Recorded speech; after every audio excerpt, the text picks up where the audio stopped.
Fenêtre sur l'Afrique.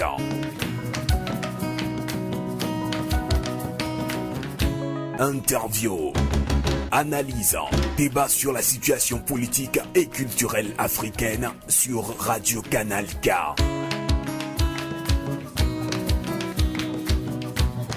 Fenêtre sur l'Afrique, la voix des sans-voix, la voix des opprimés.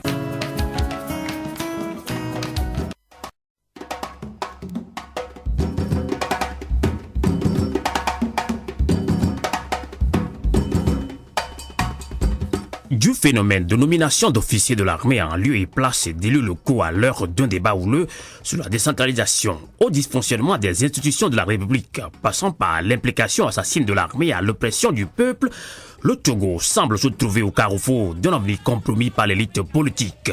Amis auditeurs, Djimon Oré, président du parti Front des Patriotes pour la démocratie FPD et député à l'Assemblée nationale, est en ligne depuis la capitale togolaise pour répondre aux questions de votre émission Fenêtre sur l'Afrique.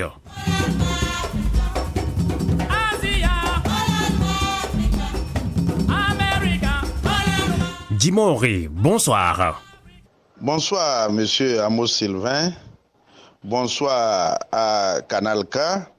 Bonsoir à tous les auditeurs de la diaspora. Le peuple togolais sur le territoire national attend beaucoup de vous. Eh bien, merci beaucoup, honorable député Djimon Oré, de nous accompagner en ligne depuis la capitale Lomé togolaise. Alors, pouvez-vous nous expliquer la constitutionnalité ou non du phénomène de nomination des officiers à la tête des préfectures? Mes considérations à l'endroit de toute l'équipe que vous dirigez, à l'endroit de tous les compatriotes de la diaspora qui m'écoutent en ce moment.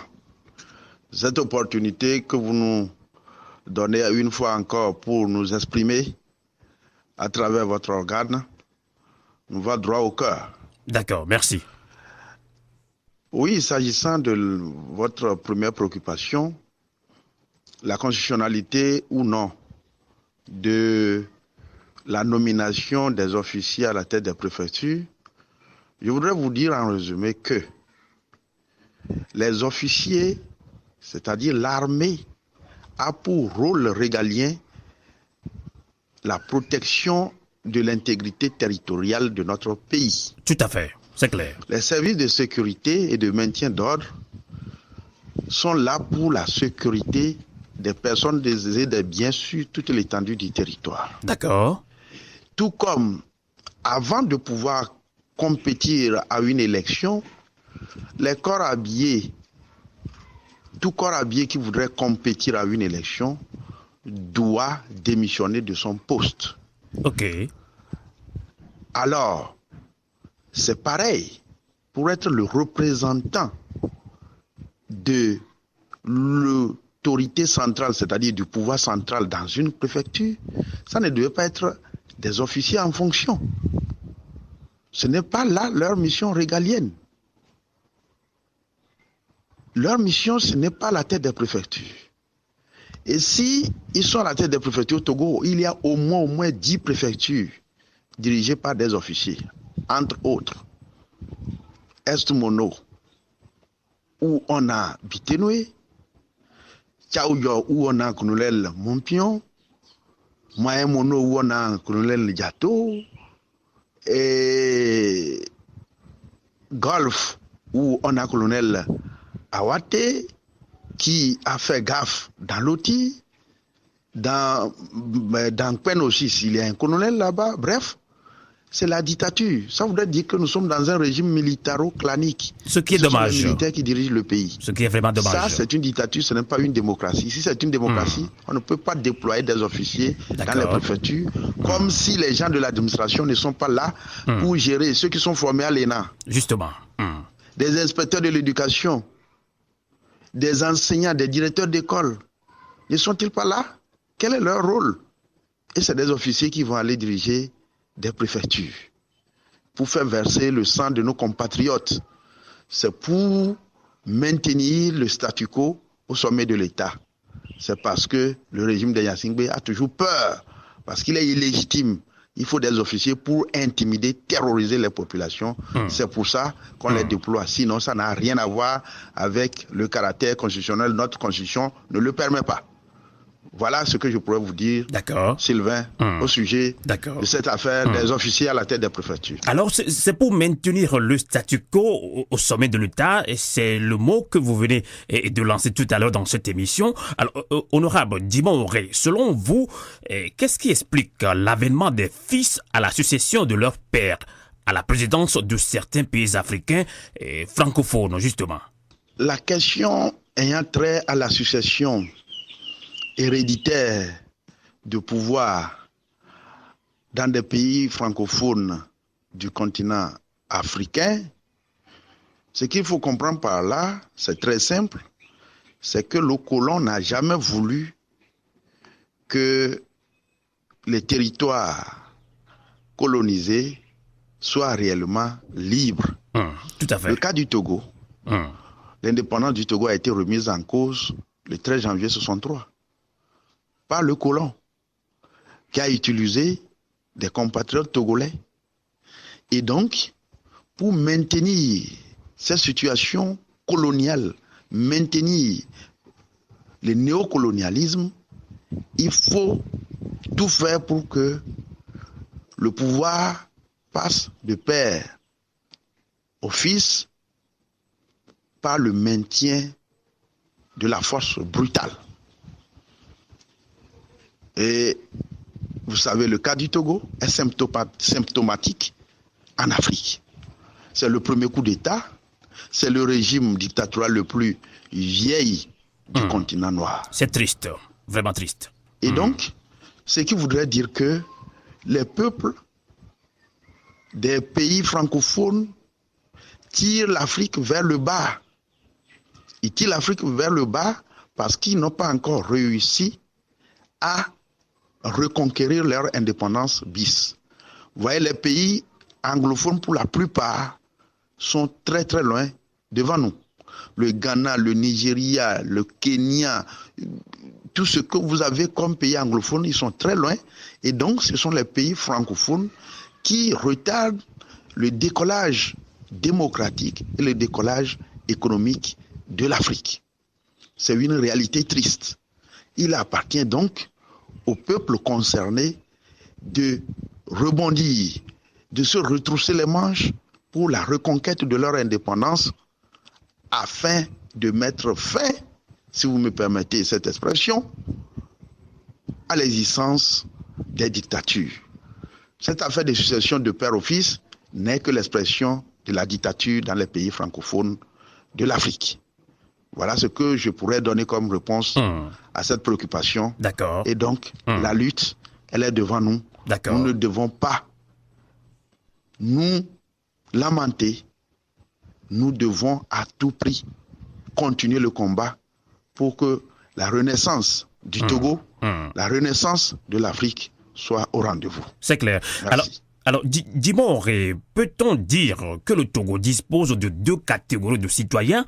Alors, une première catégorie qui est au pays et qui jouit du droit de vote, tandis que l'autre catégorie constituée de la diaspora et qui contribue sur le plan économique mais est privée du droit de vote, Dimon Auré. Vous savez, la question des jouissances du droit de vote, moi je vois que cette question n'est même pas à l'ordre du jour. Nous sommes dans une dictature. Même les Togolais, les compatriotes sur le territoire national ici, est-ce que le vote a son sens? Le vote au Togo n'a pas son sens. Et donc, vous ne pouvez pas comparer la question de jouissance du droit de vote dans une dictature par rapport à une démocratie. Les Béninois, par exemple, sont très loin, c'est une démocratie. Là, que ce soit sur les territoires nationaux béninois ou au sein de la diaspora, ils ont jouissance de leur droit de vote. Mais ici, nous sommes dans une dictature noire, militaro-clanique, la plus sombre. Pourquoi vous vous étonnez alors que vous, de la diaspora, on ne vous accorde pas le droit de vote? Qui va vous l'accorder? La dictature en place de Gnassingbé qui va vous l'accorder? Pas du tout. Et donc, on ne pense pas. plutôt vous mobiliser. Clair, c'est clair. Vous faire indigner. Tout à fait. Si vous ne vous indignez pas par rapport à cette situation, ça voudrait dire que vous êtes complice. Alors indignez-vous pour apporter votre soutien significatif. Un soutien significatif sur le terrain, je l'ai dit l'autre fois. Il y a des partis politiques qui tiennent encore la route. Il y a des organisations de la société civile que vous pouvez faire créer pour faire bouger les lignes. Et là, vous aurez votre droit quand la démocratie vraie va s'installer. Et c'est à travers la mise en place d'une transition, c'est-à-dire la mise en place d'une constituante pour régler tous ces problèmes, faire doter notre pays d'une nouvelle constitution qui prendra en compte toutes ces préoccupations-là, que ce soit togolais, sur le territoire national ou au sein de la diaspora, tout le monde a sa place dans la cité. Mais il faut mettre fin d'abord à la dictature et cela sera une réalité. Voilà aussi ce que nous pouvons dire concernant le droit de vote dans une dictature, quelle qu'elle soit. D'accord. Et le cas du Togo, on ne peut plus en parler. C'est très clair qu'elle ne peut pas offrir les conditions nécessaires pour que la diaspora puisse voter. Ceux qui votent sur le territoire, leur vote n'a même pas de sens aussi. Donc, armons-nous du courage pour mettre fin à cette dictature et tout ira mieux. D'accord. Voilà. Et dis-moi, aurait une question qui suscite également de débats au sein de l'opinion nationale et internationale. Alors, toutes les institutions du pays ne fonctionnent pas. Ça, il faut qu'on le dise. La justice, la HAC, la Cour constitutionnelle, la CENI, etc. sont toutes politisées. Et là, on parle sans langue de bois dans cette émission. Alors, elles évoluent dans l'arbitraire et servent la cause du clan de Nyatchingbe. Alors, dis-moi, votre parti propose une réforme des institutions et de l'administration togolaise en général. Que fait concrètement votre parti pour traduire dans les faits cette réforme? Le fait que toutes les institutions de la République soient confisquées par le seul clan au pouvoir témoigne à suffisance que nous sommes dans la dictature. Comment mettre fin à la dictature au Togo? Ce n'est pas une problématique qui doit intéresser seulement le Front des Patriotes pour la démocratie, le RPD que j'incarne. Ça doit intéresser vous aussi de la diaspora. Tout à fait. Tout le monde, tous compatriotes de bonne foi. C'est juste. Cette situation est-elle une bonne chose pour nous? Pas du tout. La preuve, c'est que notre pays est en retard, la misère est ambiante. Donc, pour le RPD, nous disons que nous jouons notre partition. Et nous l'avons dit, cette époque d'homme providentiel est révolue. Il faudrait que chaque composante de notre pays puisse jouer sa partition et enfin, on va forcer la main à ce régime pour organiser la transition. C'est au cours de la transition que toutes les réformes dignes de ce nom seront opérées sans anesthésie, en profondeur et d'une manière globale, c'est-à-dire doter notre pays d'une nouvelle constitution. Le RPD n'a jamais cessé de dénoncer la dérive de ce régime. Le RPD est en train de mener de la sensibilisation sur le terrain. Mais le RPD n'a pas les moyens nécessaires tout seul pour pouvoir faire imposer le plus rapidement possible la transition qui est une étape incontournable pour notre pays. D'accord. Transition ou rien pour sauver le Togo. D'accord. Mais pour en arriver là, ce n'est pas seulement les moyens et l'engagement du RPD qui peuvent faire précipiter les choses. Il faut la contribution de chacun de nous. Tout à fait. Et c'est ce que nous vous demandons au sein de la diaspora. Joignez-vous à nous d'une manière ou d'une autre. Vous le savez. Vous savez le faire d'ailleurs. Vous n'êtes pas à votre premier essai. Mais ne vous découragez pas. Que parce que par le passé, vous avez eu à soutenir et que ça n'a pas marché, que vous désistez, vous vous résignez. La résignation ne peut qu'encourager la fonctionnalité de la dictature au Togo, ce qui est une mauvaise chose. Il faut s'armer du courage pour rebondir. Le RPD a pour ligne politique le courage de dire la vérité dans un monde de mensonges. Et c'est cette vérité que nous disons qui inquiète le régime et on veut attenter à ma vie. Vous le savez très bien. Je fais partie aujourd'hui des bêtes politiques à abattre par le régime. Et donc, ça prouve réellement que le RPD joue déjà sa partition. Mais nous avons besoin de l'appui des uns et des autres pour que cela puisse se réaliser le plus rapidement possible. Voilà ce que fait le FPD d'une manière ramassée.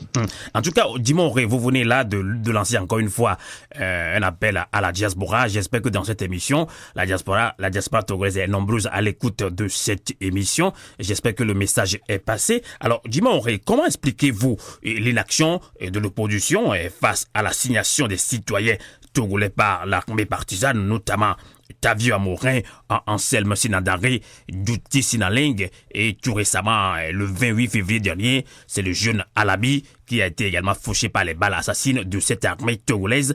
Dimoré, que fait concrètement l'opposition pour éviter la récidive de l'armée togolaise? L'inaction de l'opposition en général face à l'entêtement du clan de Yassingbe a continué à faire verser le sang des Togolais. Ce n'est pas une inaction d'ordre général.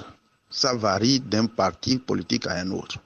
Et comme vous le savez très bien, nous l'avons dit, nos aînés qui ont eu à incarner la lutte populaire ont tous trahi. Nous ne marchons pas nos mots. Dommage. Nous ne tergiversons pas là-dessus. Okay. C'est eux qui ont tout compromis. Et aujourd'hui, il faut croire qu'il a un boulevard devant lui. Sinon, comment comprendre que ceux qui avaient dit que sans les réformes, pas d'élection, puissent accompagner fort à l'élection présidentielle de 2015 dans une complicité totale et après s'en réjouissent parce qu'on accorde le titre de chef de file de l'opposition à Jean-Pierre Fabre. En tout cas, c'est votre opinion, dis-moi. Irresponsables comme ça qui ont fait décourager les compatriotes sur le territoire ici, au Togo. Alors, nous disons que nous ne voulons pas nous en prendre aux aînés, mais nous dénonçons leur trahison.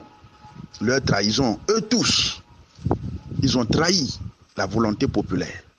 Mais là, faudrait-il se résigner? La réponse, c'est non. Des élèves tués à Dapaon, à Gléi et Mango 2015, on a sorti des chars pour massacrer des jeunes qui font une revendication légitime et pas plus que la revendication concernant la hausse du prix de carburant 2 fois dans le mois de février. La deuxième augmentation du prix de carburant a fait soulever la population qui est concernée directement par l'achat de carburant dans les stations. Mais on a fait sortir l'armée pour tuer. Mais que des jours après, des semaines après, que le parti politique se lève pour dire bon, on organise une marche festive d'un point à un autre et rentrer, sabrer champagne et dire qu'on est en train de faire une lutte de l'opposition, c'est faux. C'est pourquoi nous disons que vous de la diaspora, impliquez-vous et tous les jeunes sur le territoire national. D'accord. Au Burkina Faso, pour faire partie le dictateur Blaise Compaoré, les gens ne se sont pas contentés de dire que c'est les partis politiques de l'opposition traditionnelle, c'est des histoires. Tout à fait. C'est la société civile qui s'est mise debout. Où est le rôle de la société civile? Et la diaspora aussi constitue une partie de la société civile. Que chacun joue sa partition dans la cité. C'est ça ce problème de mettre fin au règne de la dictature de Yassingbe pour mettre fin à l'écoulement de sang sur la terre de nos aïeux, interpelle chacun de nous. Ça ne doit pas être affaire seulement de l'opposition. Je reconnais que l'opposition, comme je viens de la définir, a trahi à cause de nos aînés. Mais nous, les jeunes qui sommes en train de prendre la relève, nous avons besoin des moyens, nous avons besoin d'appui pour qu'on puisse vraiment relever le défi. Et c'est ce que nous faisons et c'est ce à quoi nous vous invitons. D'accord. Je pense que notre position aussi est claire à ce niveau. On comprend, ça c'est votre position. Dis-moi, je voudrais aussi vous relancer par rapport à ces citoyens togolais qui sont tombés sous les balles assassines de cette armée togolaise. Et justement, par exemple, nous avons constaté que dans le cas du jeune Alabi tout récemment, l'opposition ne s'est pas mobilisée en un seul homme pour condamner et dire plus jamais ça au Togo. Non, pour le cas de la victime Alabi, par un tir de soldat, je vous dis, nous avons condamné tous. Certains partis même ont organisé une marche. Ce n'est pas suffisant. Ce n'est pas comme cela qu'on n'aura plus jamais ça. Pour ne plus avoir ça sur le territoire sur la terre de nos aïeux, il faut des actions d'envergure. C'est-à-dire, c'est la mobilisation populaire. C'est la mobilisation populaire qui pourra imposer à ce régime une transition politique. C'est la seule solution. C'est la seule solution. Ce n'est pas de condamner, mais quand les événements de Mango, en novembre 2015, nous avons condamné.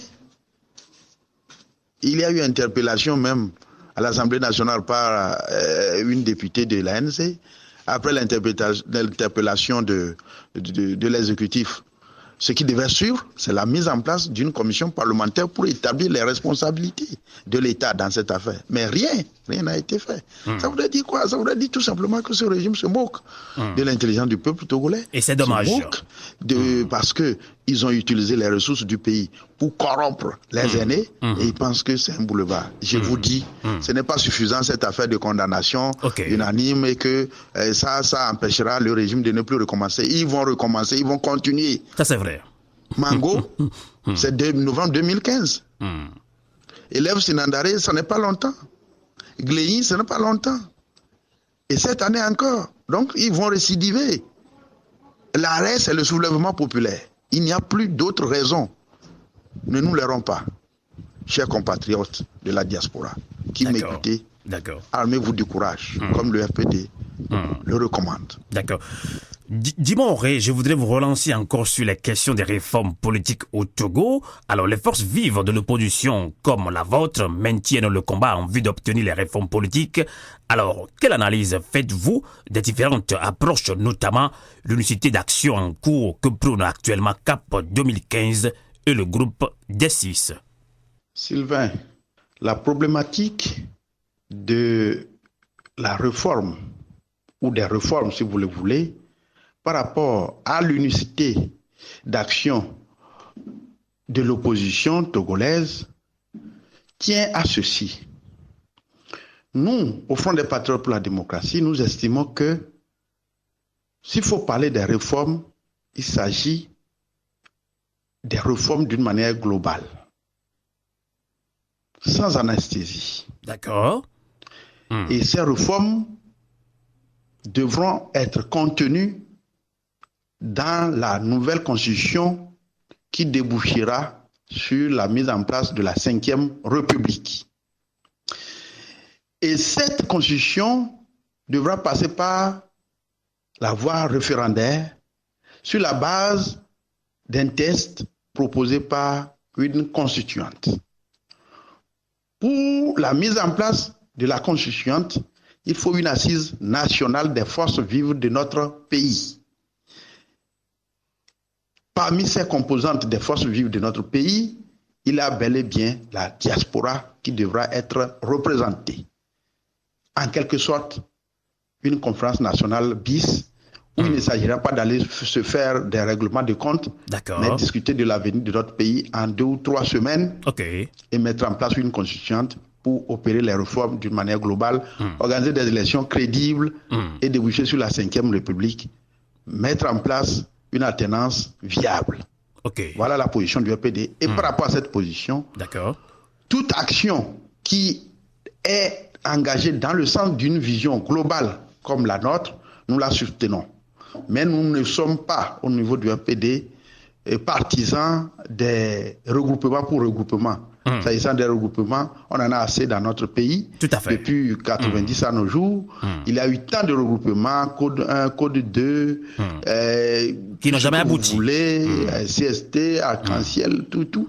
Mais ce n'est pas pour les beaux yeux de quelqu'un qu'on se met ensemble. On se met ensemble par rapport à une vision, par rapport à des idées. C'est clair. Et si la vision est d'ordre d'intérêt général pour libérer notre pays, le PD est partant. Il n'est pas question de se contenter de quelques articles de la Constitution toilettée du clan d'Anyasingbe pour dire qu'on est en train de réclamer les réformes. Voilà une position claire et simple s'agissant de la réalisation de notre vision, qu'est la mise en place d'une constituante. Ça, c'est stratégique et nous ne pouvons pas mettre cela à la place publique. Je vous remercie par rapport à cette problématique très importante. C'est clair. Alors, j'ai encore une dernière question pour vous. Merci quand même de nous accompagner en ligne depuis Lomé, la capitale togolaise d'Imouré. Je rappelle que vous êtes également député à l'Assemblée nationale. Justement, certains observateurs avisés pensent que le régime d'Enassingbe fait preuve d'une gestion ethnique du pays et ce que le franco-togolais Kofi Amyan qualifie d'ethnocrature. Alors, d'Imouré, qu'en dites-vous et que font les députés et pour rendre l'équilibre et assurer la cohésion sociale au Togo? Oui, Sylvain, au niveau de la question relative au rôle des députés pour l'équilibre social, ça fait sourire un tout petit peu parce que, pourquoi? Comme vous le savez, d'accord. Vous-même vous l'avez déjà posé comme question au début de l'émission, d'accord, que toutes les institutions sont embrigadées par le clan Nyassingbe. L'Assemblée nationale n'est pas épargnée. Elle est sous contrôle du clan au pouvoir. À partir du moment où elle est dominée en termes de nombre, 62 députés. Même si le reste de nous, députés de l'opposition parlementaire, nous jouons pleinement notre rôle, ça ne change pas grand-chose. Vous savez, s'agissant de la vie parlementaire de notre pays depuis le début du processus de démocratisation du Togo, ce n'est qu'en 1994 que l'opposition a failli mettre en difficulté parce que les législatives de 1994 étant les premières à être organisées au début du processus de démocratisation, c'est en ce temps-là que l'opposition, en ce temps-là menée par le CAR et l'UTD, avait pratiquement la majorité et ont pu inquiéter, et devaient même inquiéter plus que ça le régime. Après, le reste, c'est assemblée monocolore. Et depuis 2007, ils font des gymnastiques pour organiser des élections de type que ce soit coloré et qu'il y ait un nombre très limité de l'opposition au Parlement. Cela n'arrange pas grand-chose. Donc, la seule solution véritable, c'est la mise en place d'une constituante pour régler tous les problèmes, même les problèmes liés au foncier. Ce n'est pas l'équilibre social seulement. On ne peut pas régler l'équilibre social sans régler le problème foncier. La chefferie traditionnelle, la question de la répartition des richesses et comment régler le problème du tribalisme. Tout ça là, c'est un vaste chantier. Et il n'y a qu'une constituante pour régler ces problèmes. Ce n'est pas aux députés de l'opposition parlementaire, dans le contexte actuel, même la législature à venir de 2018, c'est le même scénario. Ça ne changera pas quelque chose. Parler même des locales, ça ne changera pas quelque chose tant que le problème de fond n'est pas réglé. D'accord. Voilà ce que je pourrais dire à ce niveau. Et merci. Mais justement, Dimouré, vous n'avez pas répondu à ma question sur une gestion ethnique du pays, du clan des Nyassingbe, ce que le franco-togolais Kofi Amyan qualifie d'ethnocrature. Et justement, qu'est-ce que vous en pensez, Dimouré? Sylvain et chers compatriotes de la diaspora, ce n'est pas certains observateurs qui le constatent, c'est une réalité. Le tribalisme au Togo est très poussé. Nulle part en Afrique, pour ne pas dire nulle part dans le monde. Je vous dis, à Takwame, présentement, une femme, une pauvre coiffeuse, Ifé, dans son propre atelier, a été provoquée par une Kabyé à Takwame. Et parce que la Kabyé a pour officier de police Kabyé, premier substitut Kabyé, on va jeter la pauvre coiffeuse en prison. Celle qui est dans son atelier et qui a été provoquée à domicile. Vous allez dans l'Est Bondo, tous les services de l'État sont dirigés par les gens de même ethnie. C'est pareil dans Loti, c'est pareil dans Kwen, dans Wawa, partout. Dommage. Nous n'avons rien contre le groupe ethnique Kabyé. Tout à fait. Mais nous disons que ce n'est pas normal. Que si demain, un MOBA venait à être porté à la tête de notre pays, que tous les MOBA s'accaparent de tous les services de l'État. Et si c'est une personnalité Anéro, que Anéro prenne tout le reste du pays en otage. Ou si c'est un Akoso, que tous les Akoso envahissent tous les services de l'État. et que les autres soient là, accroupis, à gémir, à ramper. Mais c'est vraiment horrible ce que nous vivons au Togo. Mais ne nous contentons pas de la dénonciation, des plaintes, comme l'a dit Che Guevara. Tout à fait. Quelqu'un qui vit une situation d'injustice et qui ne se révolte pas n'a pas non plus le droit de se lamenter. C'est juste. Voilà, je paraphrase ainsi la formule de Che Guevara, que vous connaissez, un révolutionnaire cubain. Et donc, Togolais, diaspora, Togolais sur le territoire national, nous n'avons pas le droit de nous lamenter tant que nous ne nous indignons pas, nous ne nous révoltons pas. Et si nous sombrons dans le cachot du désespoir, ce serait grave pour l'avenir et le chaos nous attend. C'est ce que le RPD voudrait qu'on évite à tout prix en disant renaissant de la lutte pour que renaisse notre pays, le Togo. Je vous remercie une fois encore pour cette opportunité et bien des choses à votre équipe, bien des choses à tous les compatriotes de la diaspora et à très bientôt. Eh bien, merci beaucoup, Dimon Auré, de nous avoir accompagnés en ligne depuis Lomé. On rappelle que vous êtes président du parti Front des Patriotes pour la démocratie, FPD. Vous êtes aussi député à l'Assemblée nationale. Comme vous venez de le dire, à très bientôt et bonsoir.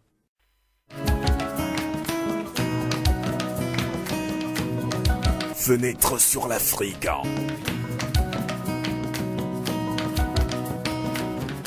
Interview, analyse, débat sur la situation politique et culturelle africaine sur Radio Canal K.